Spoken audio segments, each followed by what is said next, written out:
Oh dear. Wait a minute. Oh dearie, dearie me.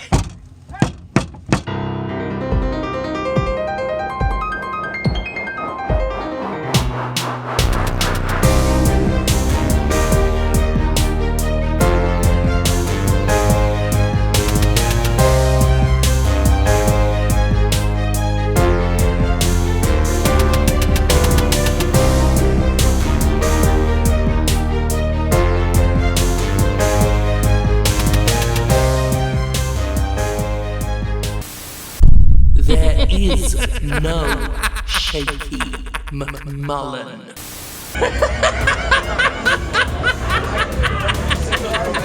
I am on top of the world. Whether Jim Sterling or Stardust, I've been met with nothing but roadblocks, nothing but doubt. But tonight I have everything.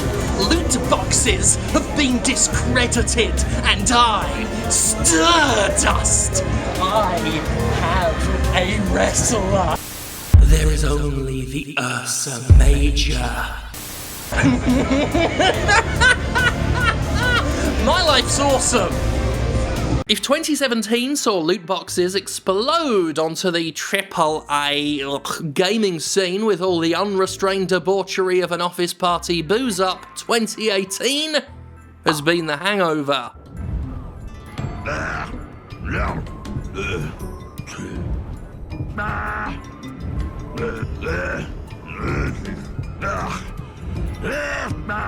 Realising that sometimes unfettered greed has consequences, publishers have pulled back from the mass introduction of gambling mechanics in mainstream premium games, following a legendary backlash and political attention. While loot boxes had been around before 2017, most notably in Electronic Arts' FIFA series, it wasn't until Activision Blizzard's Overwatch and the puzzling popularity of its unrewarding reward system that the game industry at large took notice. When we last talked about the year of the loot box, we examined Overwatch's impact on industry-wide monetization, noting that roughly 15 loot box games had been released across a 6-year period until Overwatch's rise to fame, at which point we saw 22 such games released in just over a year. Game publishers are beasts rotting in a field. 2017 saw a number of major publishers embrace the loot box craze with both greedy grasping hands, pumping them into anything they could. They were shoveled into Shadow of War in a way that broke the game's major selling point, the Nemesis system, by reducing the orcs to mere loot drops, things to be purchased or gambled for. Activision Blizzard followed through from Overwatch to publish Destiny 2 and Call of Duty World War II, the former of which took content from the first game and repackaged it into premium prize pools, the latter of which tried to turn RNG-based wagers into a creepy social affair. There were lots more, but Electronic Arts just had to crown itself king of the piss boys, not just cramming them into Need for Speed Payback, but bending,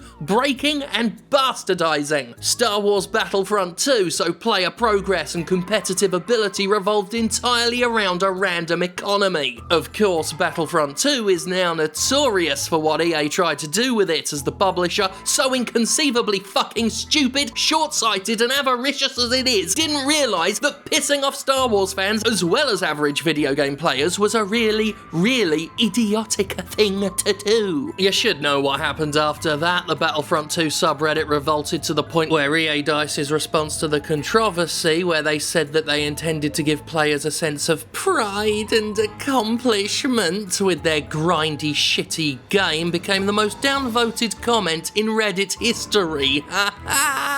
The game and its negative response made international news headlines, politicians became involved, with legislators openly wondering about and even campaigning for the regulation of in-game gambling mechanics. The Entertainment Software Association, jelly-spined vermin that they are, sweated in the heat while refusing to properly address the situation, while the Entertainment Software Ratings Board pathetically attempted to put the cat back in the bag with a new in-game purchases rating that applied to absolutely everything, and thus did nothing to address the problem people actually had. So here we are in 2018, and I'm left wondering, Where are all the loot boxes at? Though mobile games continue draining their customers' wallets with every sketchy tactic imaginable, the AAA space has undoubtedly called way the fuck off on gambling-based microtransactions, most of them retreating back to the classic fee-to-pay model of basic monetization strategies shoehorned into $60 products. Still shitty, still something I'll keep shitting my diaper over, but definitely not quite the same level as employing the tactics of a casino with none of the regulation. Even as loot box mania was at its zenith, something I call the corn syrup effect was in place. We all know high fructose corn syrup is bad, it's unhealthy, it's addictive, it's regulated in other countries outside of America, but because of cronyism and lobbying and money changing hands, it's in everything out here in the States, even the fucking bread.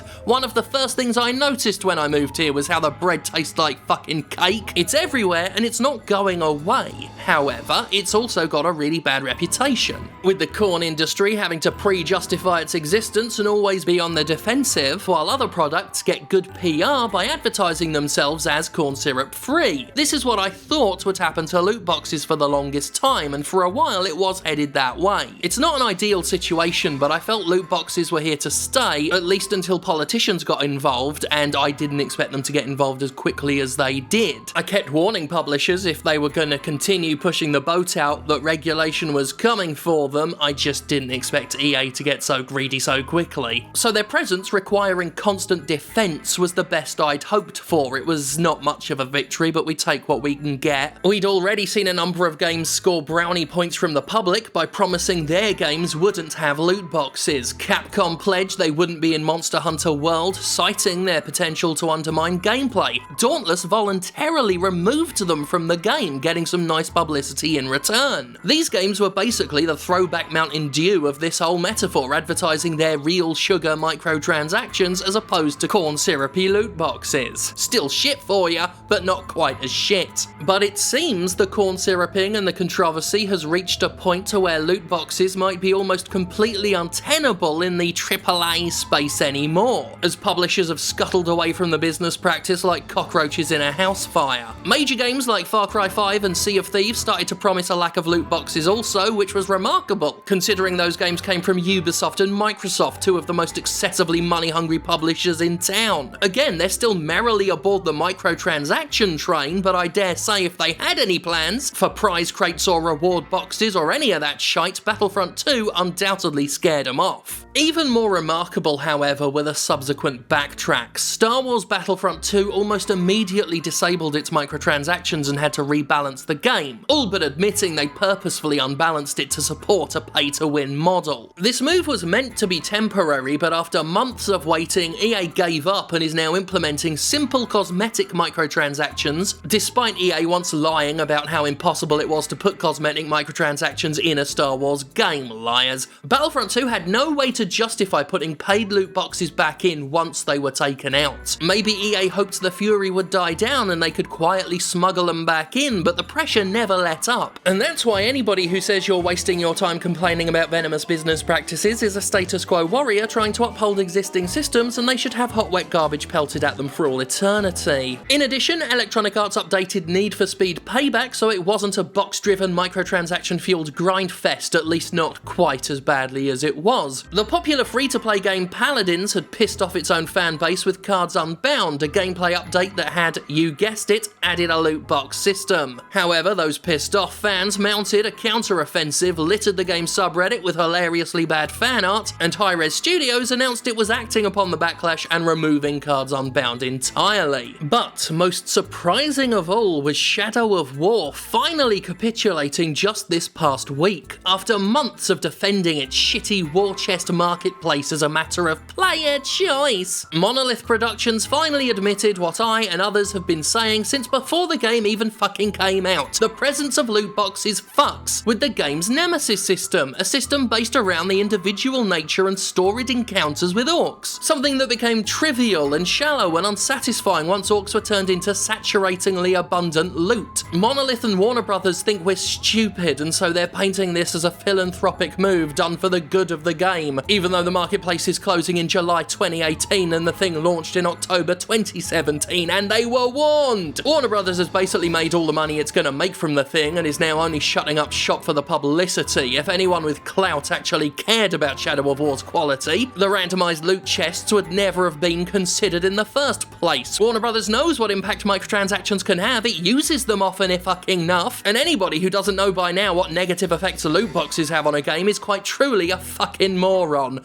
But despite the insincere pretense of the marketing spiel, the fact remains, loot boxes have finally been pulled from Shadow of War, with the full admittance of said loot boxes being detrimental to the game. Just like I said. With that now in place, now historical canon in the AAA marketplace, loot boxes have become all but indefensible. Star Wars Battlefront II may have shoved the knives into the practice of AAA gacha systems, but Shadow of War's recent move twisted said knives until the ribs they were slotted between pierced some fucking lungs. Shadow of War's player base may have dwindled to where removing the marketplace made very little material difference, but on a grander scale, I can't help but feel Warner Brothers has gone and discredited the practice across the industry, at least in the mainstream space. Anybody now trying to stick them in will have to answer why they did so when other games pulled them due to their harmful effects. And looking at the recent mainstream releases, it would appear most publishers have elected not to bother with the hassle. Now, while this prize crate horse shit currently has all the credibility of Alex Jones, that doesn't mean it's dead and buried for good. For one thing, EA's FIFA series remains an RNG cash cow that continues to lead to credit card horror stories. For years, the FIFA games have gotten away with their proto-loot boxes due to the monolithic nature of the franchise and the fact more outspoken and invested customers, the kind who typically watch this show, tend not to pay sports titles much heed. That said, FIFA fans themselves started to question their so-called Ultimate Team packs in the wake of Battlefront II, so who knows? I feel EA will still want to do what it's always done with FIFA, but FIFA 19 may at least have to do something about its corn syrup. That it's made from corn, it's natural, and like sugar, it's fine in moderation.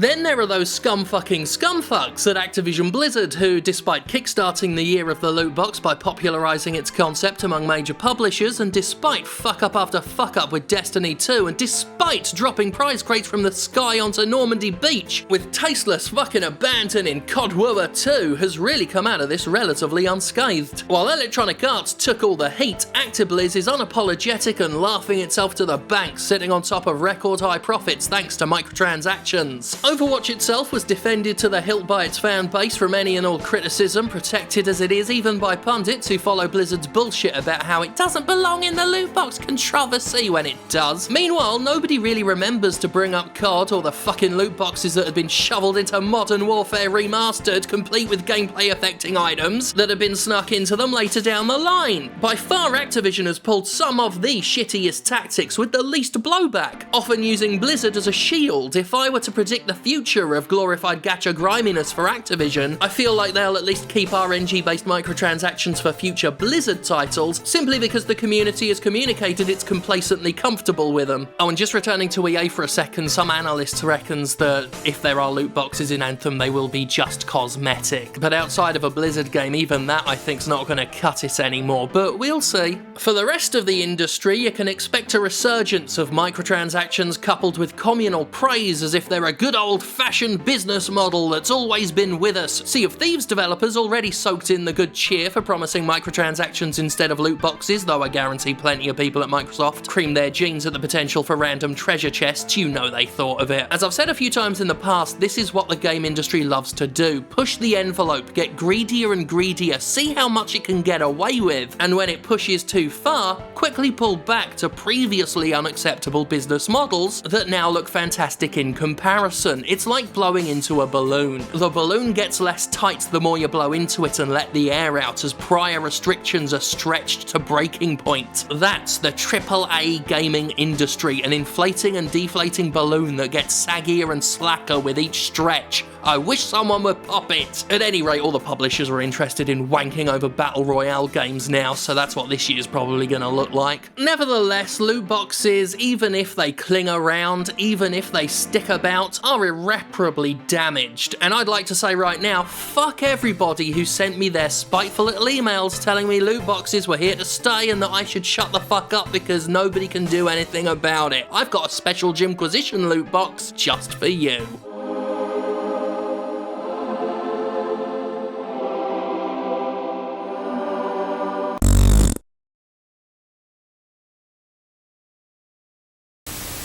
Relax, you are as unmolded clay. Succumb to my hands and let me shape you. Whether or not the loot box controversy has another chapter, if the game publishers sort their shite out and start doing things properly, that doesn't matter. You should never forget, it's like I always say, these companies have shown their hand. They've shown how far they're willing to go. They've shown how much they lust to sell you out. And that should not be forgotten. Just like you will never forget the name of Stardust and my Ursa. Look at the stars! Look at the stars! Look at the stars!